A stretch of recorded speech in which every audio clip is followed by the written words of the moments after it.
안녕하세요. 반갑습니다. 비트코인 연습방입니다. 비트코인 장기홀더 공급량 80% 이상 보유, 랠리를 시사한다 라는 기사 먼저 전해드리도록 하겠습니다. 도움이 되신다면 좋아요, 구독, 댓글, 알림 설정하셔서 최대한 빠르게 정보 받아보시길 바라겠습니다. 비트코인 장기홀더들이 공급량의 80% 이상을 보유했을 때 비트코인이 최대 84%까지 상승했으며 현재 유사한 프랙탈 현상이 나타나고 있다라고 하는 분석입니다. 과거에 이제 패턴들에서 이제 장기 홀더들이라면 이제 최소 155일 이상 비트코인을 보유한 투자자들의 보유량이 80% 이상이었을 때 최대 비트코인이 84%까지 상승을 했다라고 이야기를 하고 있습니다. 과거의 랠리의 경험들이 있기 때문에 장기 홀더들이 이제 팔지 않고 계속 이제 들고 가는 거예요. 그럼으로써 장기적인 상승세. 왜냐하면 이제 결국에는 그 공급량이 줄어들기 때문이죠. 이렇게 되면 공급량이 줄고 이 사람들은 팔지 않으니까 이제 사는 사람만 있는 거죠. 수요만 있고 수요들이 계속해서 들어오면서 가격이 올라가는 형태. 뭐 당연한 거라고 볼 수도 있어요. 왜냐하면 결국에는 이제 파는 사람이 없고 사는 사람만 있기 때문에 가격이 올라가게 되는 거죠. 그래서 이제 공급량의 80% 이상을 장기 홀더들이 이렇게 들고 가는 것들은 좋은 시그널이다라고 이야기를 하고 있고, 비트코인 15년 역사 동안 장기 홀더 보유량이 공급량의 80%를 넘는 것은 단 2차례뿐이었다고 합니다. 그 정도로 희귀한 지금 현상이고요. 자, 그리고 이제 웨타플랜이 왜 이제 그러면 이 80% 이상을 지금 이제 확보를 하고 팔지 않고 있느냐. 장기 투자자들이 이런 것들을 좀 봐야 되는데, 이제 장기 투자 중에 이제 몇몇 지금 기업들이 있죠. 메타플래닛, 뭐 스트래티지, 뭐 많은 기업들이 있는데 팔지 않고 계속 사고 있어요. 지금 메타플래닛도 2027년 비트코인 공급량의 1%를 확보하는 게 이제 목표다라고 하고 있고, 디지털 은행 인수도 이제 검토를 하고 있다라고 하고 있습니다. 우선 이제 도쿄에 상장된 이 메타플랜이 일본 기업이죠. 2024년부터 비트코인은 인플레이션 해지 수단으로 이제 축적을 해왔어요. 뭐 1년 정도밖에 안 됐어요. 지금 이제 비트코인을 매집한 지. 근데 현재 15,555BTC를 보유를 하고 있고요. 메타플래닛은 2027년까지 21만 개 이상의 비트코인 보유를 목표로 하고 있어요. 이게 전체 공급량의 1%. 지금 2,100만 개니까 전체 공급량이 비트코인이, 그러니까 거기에 1%를 지금 이제 가져오겠다라는 목표를 가지고 지금 가고 있어요. 자, 그러면 계산을 해보죠. 지금 15,500개요. 근데 21만 개를 목표로 하고 있습니다. 그러면 최소 한 19만 5천 개 정도 되나요? 이 정도를 구매해야 돼요. 대략 20만 개 정도를. 그 정도로 앞으로 지금 매수할 양이 엄청나게 많다. 그것도 2027년까지예요. 그러니까 2년밖에 남지 않았는데 이 사이에 지금 20만 개를 매입하겠다는 거죠. 과연 이게 가능할지는 모르겠어요. 목표라고는 하지만 아무튼 비트코인은 지금 팔지 않고 계속해서 축적하겠다라는 아주 뚜렷한 그 목표를 이야기를 하고 있죠. 그 의지가 이제 보이는 거고, 그리고 지금 이제 비트코인을 담보로 자금을 확보해서 수익성 있는 사업을 인수할 계획이다라고 하는데, 이 디지털 은행 인수도 이제 그 고려하고 있다라고 이야기를 하고 있습니다. 메타플래닛도 완전히 이쪽 사업 쪽으로 이제 전향을 하려고 하는 것 같아요. 그래서 아무튼 지금 비트코인을 매수하려고 하는 움직임 계속 나오고 있고, 또 다른 기업도 지금 비트코인 재무 전략을 선언하면서 3억 8,400만 달러를 조달했다라는 내용의 기사입니다. 지금 5G랑 이제 4G 사물인터넷 반도체 업체인 시퀀스라는 업체가 있는데요. 이 기업도 이제 상장사입니다. 시퀀스는 최근 3억 8,400만 달러, 약 5,270억 원을 사모 방식으로 조달했다라고 이야기를 하고 있습니다. 이번 자금 조달은 비트코인을 중심으로 한 자산 운용 전략을 발표한 지 불과 15일 만에 이루어졌다고 하고요. 지금 5,200억 원, 어마어마한 자금이죠. 이 자금도 상당량을 지금 비트코인을 매입하기 위해서 조달을 했고, 지금 2,677억 원 상당은 주식으로, 그리고 2,595억 원 규모의 전환사채를 발행으로 자금을 모았다라고 하고 있어요. 지금 상장사들의 대부분이 지금 이런 식으로 자금을 모으고 있어요. 전환사채나 이제 주식 발행으로. 이번 조달에는 이제 노스랜드 캐피털 마켓과 뭐 여러 가지 기관 투자자가 참여를 했다고 하고요. 이 자금은 전액 비트코인 매수에 사용될 계획이다 라고 이야기를 하고 있죠. 그러니까 지금 비트코인을 매수하려고 하는 대기 매수세가 어마어마하다는 걸 제가 계속 말씀을 드리고 있죠. 기업들은 계속 줄을 서 있습니다. 자금을 계속 확보해서 비트코인을 확보하려고 하는 모습들을 강하게 보여주고 있어요. 코인베이스도 최근에 주가가 상승하면서 이제 상장 시점까지 가격이 올랐다라는 거예요. 과거의 패턴 보면 보시면 아시겠지만 과거의 상장가까지 거의 다 올라왔죠. 그만큼 이제 암호화폐 전반적으로 주가들, 기업들이 아주 각광을 받고 있다. 좋은 흐름이다 라고 볼 수가 있고요. 미 정부는 20만 달러 상당 이더리움을 코인베이스 프라임에 입금했다라고 하고 있어요. 미국 정부에서 지금 20만 달러, 약 3억 원이 넘는 이더를 코인베이스 프라임에 입금하면서 이더의 새로운 사상 최고가 기대감을 불러일으켰다라고 이야기를 하고 있습니다. 지금 미국 정부에서는 비트코인만을 이야기를 했었어요. 비트코인만 지금 이제 매도하지 않겠다라는 이야기를 했었는데, 지금 이제 이더리움도 매도가 되지 않고 있다라는 거, 그리고 코인베이스 프라임이라는 이 커스터디 서비스를 이용하고 있다라는 거, 이런 것들을 보면 지금 이더리움도 이제 매도하지 않는 형태로 지금 보유 전략을 가져가는 게 아니냐라고 이제 추측을 해볼 수가 있는 거죠. 전체적인 암호화폐를 이제 매도하지 않고 계속적으로 들고 가게 된다면 굉장히 좋은 신호다라고 볼 수가 있고요. 최근에 이제 블랙록도 이더를 매집을 가장 활발하게 지금 하고 있다라는 기사가 나오고 있습니다.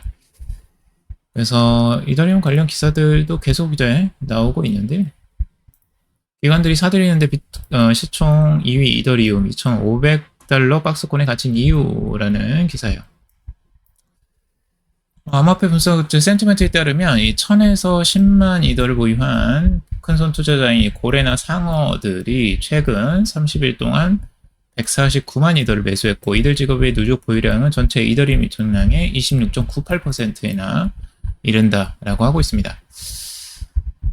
여기 또 똑같이 나오죠. 지금 기관 매수 중에 가장 눈에 띄는 건 블랙록이다. 지난 블랙록은 33,237 이더, 약 8,540만 달러를 단일 거래로 매집을 했고, 단일 거래 기준 사상 최대 규모다 하고 있습니다.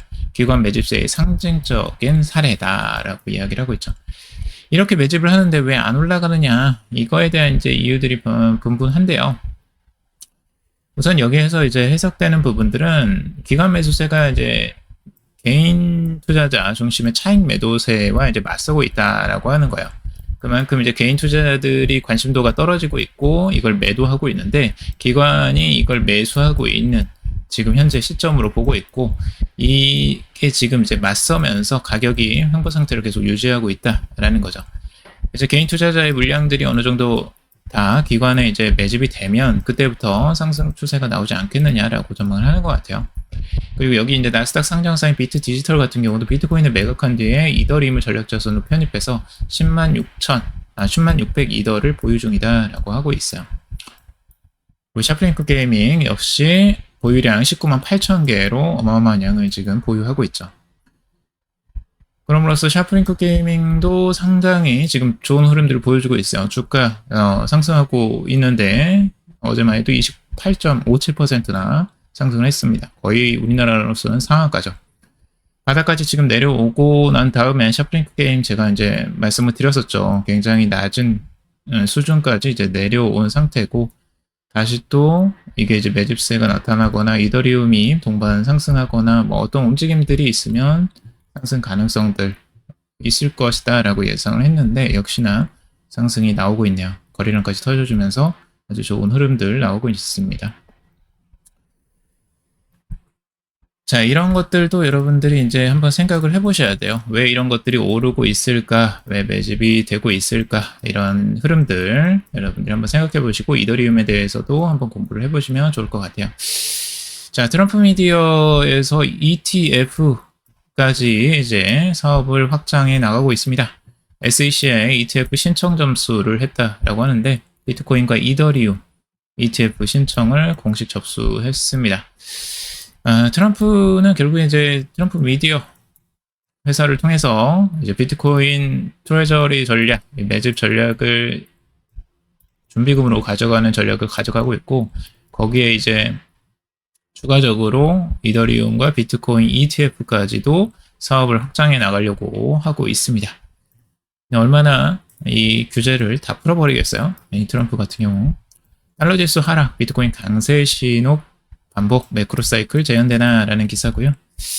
지금 달러 지수가 2017년과 2020년과 비슷한 구조적 약세 구조를 보이고 있다라고 하는데 당시 하락 직후 비트코인 강한 상승세를 나타냈다라고 하는 거죠. 미국 달러 지수가 낮은 고점을 형성한 뒤 붕괴 조짐을 보이며 비트코인이 반등하기 시작했다라는 겁니다. 과거에 이제 달러 지수를 비교하면서 이야기를 하고 있는데요. 달러 지수가 매크로 고점을 형성한 후에 낮은 고점을 만들고 구조가 무너지면 이제 RSI 하락, 비트코인 반등 패턴이 나타났다는 거죠. 이게 2017년 9월과 2020년 8월에도 이제 동일하게 나타났다라고 이야기를 하고 있고 차트를 좀 보여드리자면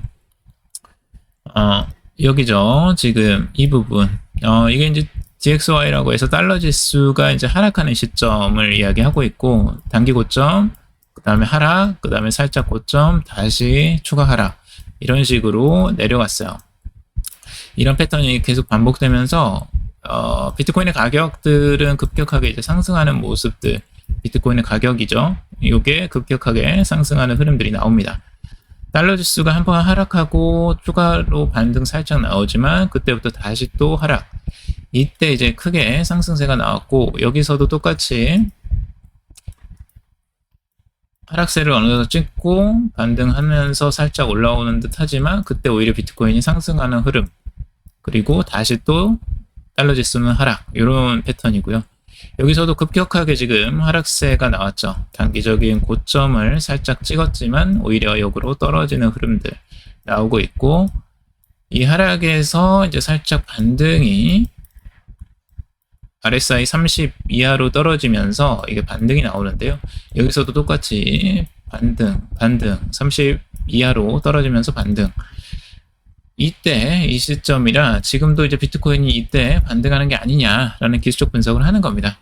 그래서 이게 과연 이제 타이밍이 딱 맞을지는 모르겠고 아무튼 달러 지수가 전체적으로 하락했을 때에는 비트코인이 대부분 상승을 해줬다라는 긍정적인 흐름들을 볼 수가 있습니다. 달러 지수 하락세 아주 가파르게 나타나고 있죠. 전체적으로 지금 꾸준하게 하락이 나오고 있습니다. 일본 상장사에서 CEO가 이제 전액 비트코인으로 급여를 수령한다라고 해서 화제가 되고 있는데요. 일본 상장 기업인 이 리믹스 포인트 에너지 기업이라고 하는데 자사 대표이사 타카시 요시히코가 전액 급여를 비트코인으로 지급하기로 결정했다라고 하고 있어요. 이는 일본에서 CEO 보수를 전액 암호화폐로 지급하는 첫 사례다라고 이야기를 하고 있죠. 비트코인은 회사 운영 핵심 자산으로 간주하고 주주총회에서 제기된 경영진이 주주와 같은 시각에서 회사를 운영해야 한다라고 하면서 적극적으로 그 의견을 반영한 조치다라고 하고 있습니다.